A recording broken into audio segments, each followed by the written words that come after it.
My goal in this video is to get the fewest views ever because I must start by defining an archaic financial term that most people maybe have never heard of: fiduciary duty. I know it sounds like some kind of insult, but what this means is that people who run businesses are legally obligated to run that business in the best interest of their shareholders, the people who own the company, not their employees, not the government, not even their customers as long as they keep buying the product.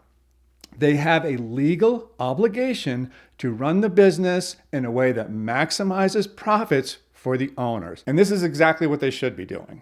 The alternative is catering to the subjective whims of stakeholders. This is how you find yourself in a Disney-type situation. This is not what a business is supposed to do. But what many businesses have done over the past few years and openly admitted to is basically the opposite of upholding their fiduciary duty. And this is coming back to bite them in a big way. Now, it used to be that businesses supported conservative economic policies because they had the lightest regulatory touch and because this system allowed them to run their businesses more freely and more profitably.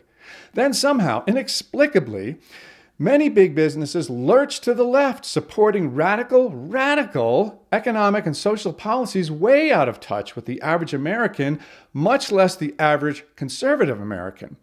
Where exactly did they think this was going to end up? Well, I'll tell you, it ended up alienating the very people that they had depended on for so long to keep the heavy hand of government off their backs.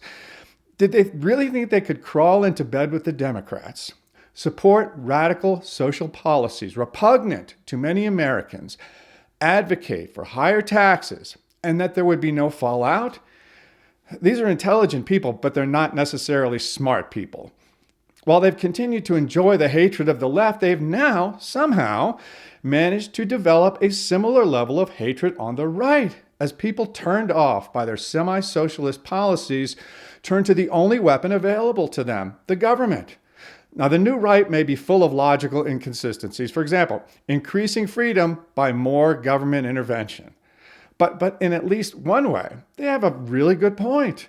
The free market can't work when those who are supposed to be leading the revolution are turning around and shooting their troops in the back. Thomas Jefferson once predicted that the trend over time would be for liberty to lose ground and government to gain ground. A man full of contradictions, to be sure, but an intelligent man and a smart man, unlike many of the buffoons running corporate America today. It's very clear, logically, statistically, that the best way to make business accountable is to cut the cord between business and government. After all, who is going to send a lobbyist to Washington, D.C. if there is nothing that the government, and therefore the lobbyists, can do for the business? Milton Friedman warned us about this many years ago. Like an unstoppable tidal wave, the number of rules and regulations intended to control business has grown uncontrollably to the point that it's increasingly difficult just to find physical space to house these written regulations. Thank heavens for technology, the written oppression can now be stored almost indefinitely in data files. Now, as the number of rules intended to control business activity has exploded, the reverse has actually happened. Business control over government has also exploded. Let's face it, in a contest of will and intelligence between private sector leaders and politicians, that's no contest at all. Business leaders have manipulated the systems to such an extent that there are no corners of the government they do not effectively control. Unfortunately, some of them are waking up to this to the extent that they are practically begging for more regulation so they can get an even bigger advantage over their competitors and even more leverage over their government puppets. I may not agree with the spokesman for the new right, and yes, I know many people do not see these folks displayed here as being on the right. What I would say is if it walks like a duck and talks like a duck.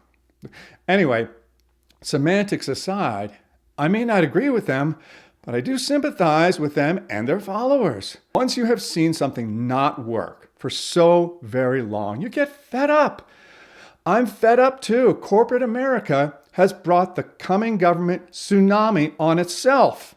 Everything they used to take for granted is likely to change. Now, I'm a free market libertarian, but even I am interested to see what is left when the tide recedes.